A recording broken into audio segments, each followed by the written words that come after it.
welcome back to the channel. Alright, so today we are going to do something a little bit different, and by different I mean something we've done before. We're going to talk about one of the many guitars in my guitarcade, if you will. So the guitar in question is this guy right here. For some reason people keep asking me to do a review on this guitar, so that's what we're going to do. Give the people what they want. Alright, so what is this guitar? I mean, it's obviously hella bitchin' looking, and yeah, it says Kramer up there on the headstock.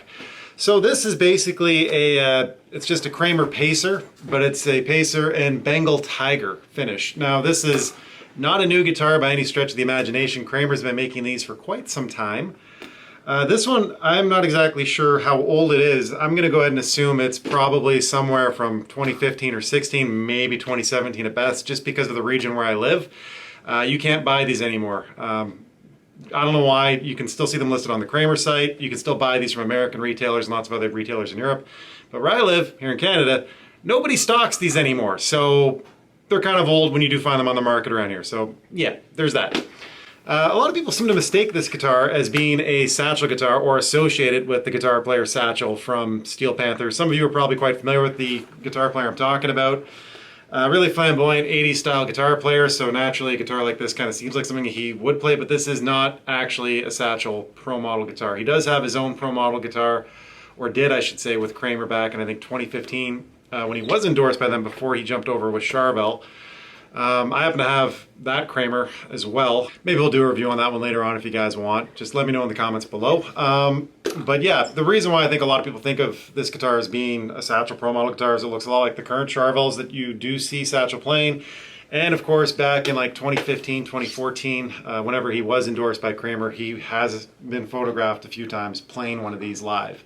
So yeah, I mean, it's not actually a Satchel model, but he's definitely associated with this guitar.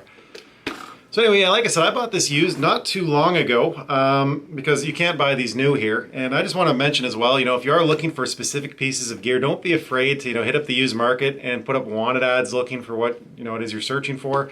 I've had some great luck doing that, and I've met some incredibly cool people who share the same passion and sickness I have for acquiring gear. So, I mean, it's a really just great way to interact with the guitar community in your local area, so highly recommend it. Anyway, so without further ado, before we keep on blabbering on about buying stuff, let's run through the specs on this guitar. If you want to hear some demos on the actual sound, I'll leave some videos of me just noodling around on this thing, but for the most part, I'm not going to do a lot of that just because this is an older model Kramer. It's been on the market for quite a few years, and there are lots of really good demos on all the sounds this thing makes. So I'm just going to give you an honest review of my impressions.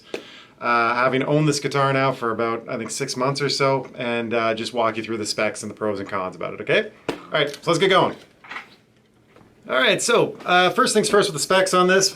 This is pretty much just your standard Kramer Pacer body. Now, they've done a really good job with this. This is basically a shape that was used, in the early 80s on Kramer Pacers back then. I don't have an American Pacer.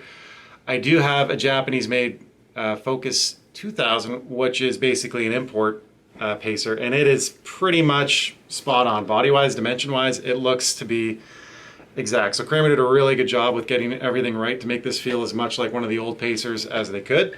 The body itself is pretty light. This is maple, at least that's what Kramer says. As long as the specs haven't changed in the last few years, it should be a maple body. It's nice and light, so if you are going to be playing this live, don't worry about your back going out or anything like that. It's reasonable. And of course, being a Pacer shape, it's very ergonomic. You've got nice cuts back here and contours. It doesn't have the neck heel contour on something like you'd find on a modern Schecter. But I mean, ultimately, this is just a 22 fret guitar, so it's still accessible up here. It's not awkward. It's still plenty fine to play and easy. I go up here all the time. It doesn't bother me any. What else can I tell you about the body? I mean, nothing too crazy about this. One thing that is obvious, though, is the top-mounted Floyd Rose here. I think this is a Floyd Rose 1000 they put on this. Nice, high-quality trem, stays in tune.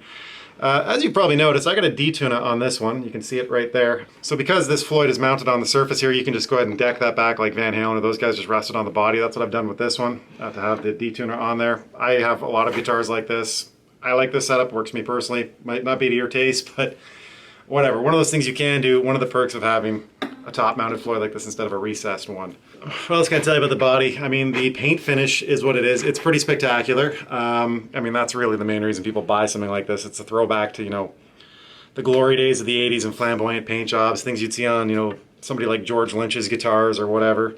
And of course, you know, being a fan of that particular style of guitar, I mean, this totally fits fits my playing style. So yeah, great finish. Can't complain about that at all. Looks great. And you know, if you're going to be playing live, this is definitely an eye-catching guitar, no matter how far away you are from the audience.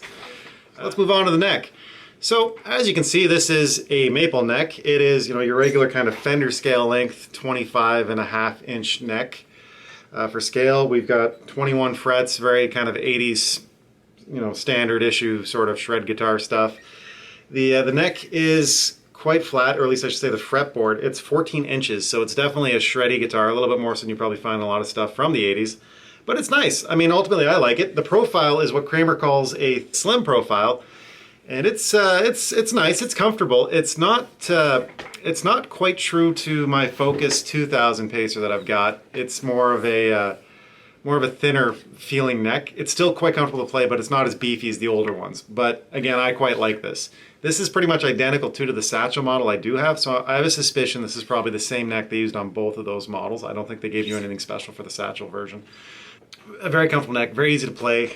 Yeah, not much else I can really tell you on that. I mean, locking, not obviously, we got a Floyd on here, and the frets are, you know, your regular frets, nickel. They're not stainless steel or anything fancy or special like that. One thing I do like, though, is on the back here, I don't know if you can see this. Yeah, you get an Allen key holder. Now, I play a lot of Floyd Rose guitars, and if you're like me and you have a bunch of these as well, having these easily accessible is always good, because inevitably you're going to need to get that nut off to do some tuning. So yeah, thanks Kramer. I really appreciate that. What else can I tell you? Of course, is the headstock shape here is the correct headstock. This is pretty much the same headstock shape that's on my old Focus 2000. And I always really appreciated this design too, because it kind of harks back to when Kramer's used to have more of a Fender style headstock. And I guess they got a cease and desist. So I mean, Kramer and their infinite cleverness just took a bandsaw, I guess, and cut off the rest of the ball and ended up making this beak, which I think is just awesome. And it looks good, right? I mean, who doesn't like that? It looks awesome. Not much else. I think these came stock strung with 10s. This has got 10s on it currently. The guy that I bought it off of used had it strung with 10s. That was his preference. I haven't changed it because I have this tuned down half a step. But I will say I normally play 9s, and this thing shreds my hands. So eventually I'm going to have to switch this back down to 9s just because that's a little bit easier for me. I'm a little bit more familiar with it. It's just, you know, my personal playing preference. But whatever. I mean, you can do whatever you want with these things. The only thing is, of course, setting intonation with the Floyd is a bit of a pain, but these are sacrifices you make for doing stupid things like that, right? Anyway, so that's what it is. It is what it is, and that's what it is. All right, so pickups. What we've got in the neck here, as you can probably tell, we've got some lovely Seymour Duncan pickups. We've got a JN in the neck, a JB in the bridge. So of course the JB in the bridge is a pretty classic humbucker. I mean, you hear this on tons of recordings, all over 80s stuff as well, which is probably why it's in this guitar, which quite clearly is an 80s guitar. Kramer has gone and split these. So basically, it's, if I'm not mistaken, when these are pulled out, you go from series to parallel, the wiring on them, so it's not actually like a split coil necessarily, it just inverts polarity. And they've also given you this last one back here, is the tone knob is a treble bleed circuit really, or a treble boost, depending on when you use it. I usually have this all the way up for maximum treble, gives it some more kind of a brittle bite to it, which I like. The back pickup here, which you would think would be bridge, isn't bridge, that's neck. This one up here is your bridge, which I guess makes sense because if you're back on the bridge all the time, you want that volume control. Nice thing though, you know, if you are playing this, you know, you can roll your neck all the way back, and then you've got, you know, bridge. You can do that sort of thing, right? Which is always fun. As far as like the actual sound goes, like here, let me put it up in the neck, and I'll show you what the split does. So that's it, just as it is, no weird split or anything. And then if I split it and get the parallel, we get this noise. It's a pretty big difference. Almost kind of like a jazz sound. Not something I really use in my playing, but nice to have it. If you're down in the bridge, we got, you know, regular kind of brittle, bright bridge sound. Go into parallel. Again, different palette, a little bit less punch to it, much smoother kind of sound.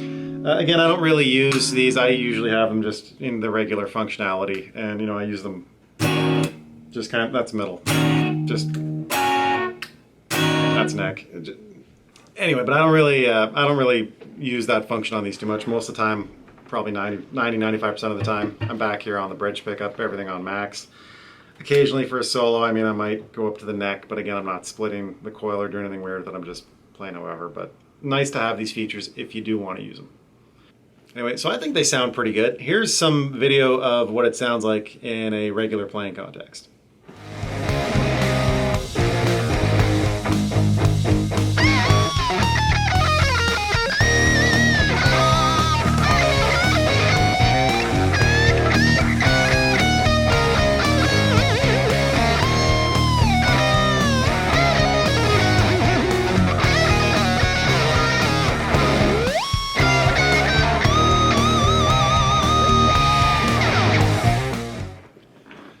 So there it is. That is my review of the Kramer Pacer Tiger, which I've had now for about 6 months. Overall thoughts, I really enjoy this guitar. The fit and finish is excellent. It plays wonderfully.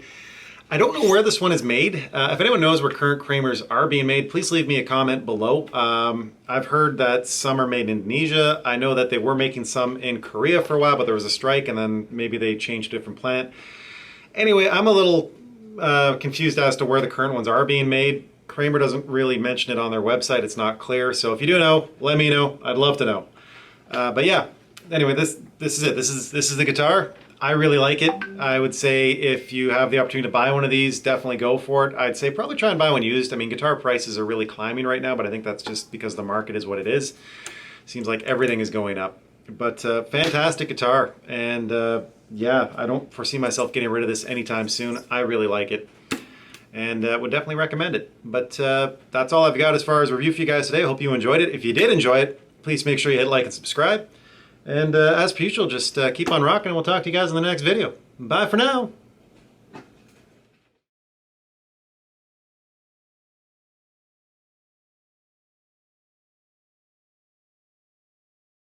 So yeah, no.